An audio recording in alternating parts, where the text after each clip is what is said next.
All right, so are you ever just scrolling through your news feed, see all this crazy stuff about AI, and you're just like, what is going on? It's totally understandable. The rate that AI is evolving is insane, even for those of us trying to keep up with it. Seriously, just yesterday, I thought I understood the deal with chatbots, but now, every hour there's something new and even wilder. For sure, but what we're going to do today in this deep dive is go past just those big flashy headlines and get into the nitty-gritty. How are these AI companies actually making these systems, smarter? Get into the minds of the engineers, yeah. Exactly. And a great place to start with that is Anthropic. Okay, yeah. They're one of the big names in AI. They had this really interesting blog post introducing contextual retrieval. And I don't know, I thought it was really cool how they weren't just trying to sell us some new product or whatever. They were tackling something different. Yeah, they were getting into the weeds of a big challenge in AI.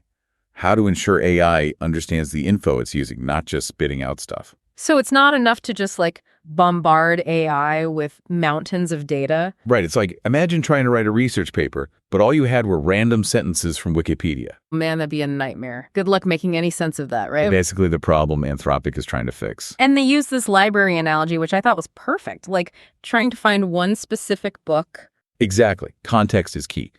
Say an AI is looking at a company's finances and sees a fragment, revenue growth. Which on its own means almost nothing. Totally. Is that growth 2%, 200%, last quarter, a decade ago? Context is everything. It's like seeing a ripped out page versus having the entire book, right? Totally.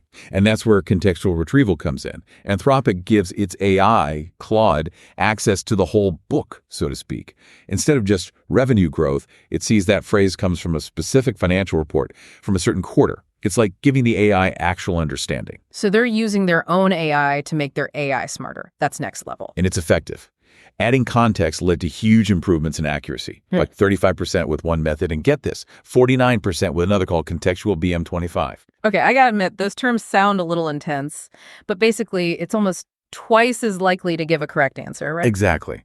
It's not just about making AIs bigger, but smarter, more in tune with how we think. And they didn't even stop there. They've got this re-ranking thing too, right? Organizing the library so that AI finds what it needs instantly. It's all about efficiency, precision, because the amount of data these AI handle is mind-blowing. So we've seen how companies like Anthropic are working like crazy behind the scenes to make AI, more like a real brain, I guess. But how's that actually playing out in the real world? It's interesting, right? Because we can see how these AI advancements are changing not just the technology, but even the companies that create it and all the industries AI is starting to mess with. Yeah, and speaking of messing with things, did you see that Fortune article? The one about OpenAI's new logo causing a total meltdown from the employees? Seems like not everyone's a fan of that new minimalist O. It's just a tiny logo change, but yeah, I think it kind of shows how OpenAI is trying to change how people see them as a company. They aren't some small startup anymore. You know, now they're a huge deal. They're getting billions of dollars from investors. And so their brand, their image needs to show that. It's kind of like they're ditching the ripped jeans and hoodies for a suit and tie, right? Exactly. But while OpenAI is busy trying to impress everyone with their new look, Microsoft's over there taking a way more intense approach to keeping AI running, should we say. Oh, you mean how they're basically plugging AI into a friggin' nuclear power plant? The Wes Roth podcast, right? Where he was talking about how Microsoft wants to use nuclear power to meet the energy demands of all these massive AI models. Yeah. They're literally restarting a reactor at 3 Mile Island just to keep the AI juice flowing. I mean, it's kind of scary, but also, come on, that's commitment. It definitely makes you stop and think, doesn't it? And, some of the headlines I saw about this completely missed this part, but the reactor Microsoft is using isn't even the same one that had the accident back in the day. Oh, okay. Phew. That's good to know. But it's still kind of wild, right? I mean, it just shows how much energy this AI stuff sucks up. We aren't talking about plugging a nightlight in here. No, definitely not. It's going to be interesting to see how things develop because AI is only going to need more and more energy. I think it's going to force a lot of companies to start considering every option, even if it seems kind of crazy at first. Like hooking it up to a nuclear reactor, right? And speaking of strange partnerships, OpenAI isn't just shaking things up in the world of energy. They're teaming up with T-Mobile now, too. I know. Talk about an unexpected pair.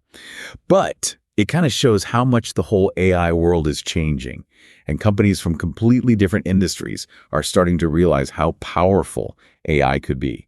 And in that Wes Roth video, the clip where Sam Altman was talking about his new model, that O1 thing, there's a subtle change there that I think is really important. You mean how he kept saying reasoning was like a huge part of O1? It's like he was saying, yeah, sure, it can write you a poem and stuff, but this AI can actually like think. Exactly. I think what he's hinting at is a future where it doesn't just copy what we do, but actually replicates and even surpasses what we thought only our brains could do. I mean, he even mentioned AI agents, which are basically AI systems designed to do their own thing to reach certain goals without us humans needing to do anything. Hold on, AI agents. Now we're getting into some real sci-fi stuff here. I need to take a break and go eat some comfort food after that one. Speaking of which, did you hear about how Chipotle is using a robot now to, get this, make guacamole? The avocado thing. Yeah. It's supposed to like take over the entire avocado prep process. And you know what? Honestly, I get it. That's the hardest part of ordering a burrito. Right. I mean, yeah, it seems kind of silly, but when you actually think about it, it shows this very real worry that people have. AI taking everyone's jobs. True. And okay, so a robot taking over my guac isn't exactly the end of the world, but it does make you wonder, what happens when these AIs can do even harder jobs? Like, what's next? It's the million-dollar question, isn't it? And one we all need to start thinking about, because AI is becoming more and more advanced. We need to figure out what kind of impact it will have on our jobs and the people who have those jobs, and honestly, just be ready for whatever changes it brings. So we've gone from AI that reads like 1 million books a minute to AI that needs a nuclear reactor just to keep the lights on. Oh, and I guess we should add taking over Chipotle to the list too, huh? It's a lot, right? Yeah. It feels like AI is changing so fast, and every time you think you understand it, bam, something new pops up. Right. It makes my head spin. Remember when that whole thing went down with OpenAI making their safety board? Feels like forever ago. I know. Time flies when robots are trying to take over the world. Yeah. But seriously, it really shows you how fast things are moving. What seemed huge last week is old news today. And about that OpenAI safety board, did you see that article from Reuters? The one where the Biden administration is putting together some kind of global AI safety meeting? It's about time, if you ask me. Right. Everyone's finally realizing that this AI stuff isn't some sci-fi movie anymore. It's here. It's only getting bigger. And we better figure out how to handle it before it's too late. Exactly. And this goes way beyond some robot uprising. You know, we need to talk about the real stuff, like what happens to people's jobs, our privacy, like our entire world is built on this stuff. Okay. Deep breaths, deep breaths. But seriously, I think those are the conversations we should be having. It's not even a question of if AI is going to change everything, but how we want it to. You got it. And this isn't something only governments and tech people need to worry about. We all have a part to play in this. We got to stay informed, keep asking the hard questions, and make sure these companies know we're watching them. Preach. So as we wrap up our deep dive into the world of AI, one thing's for sure.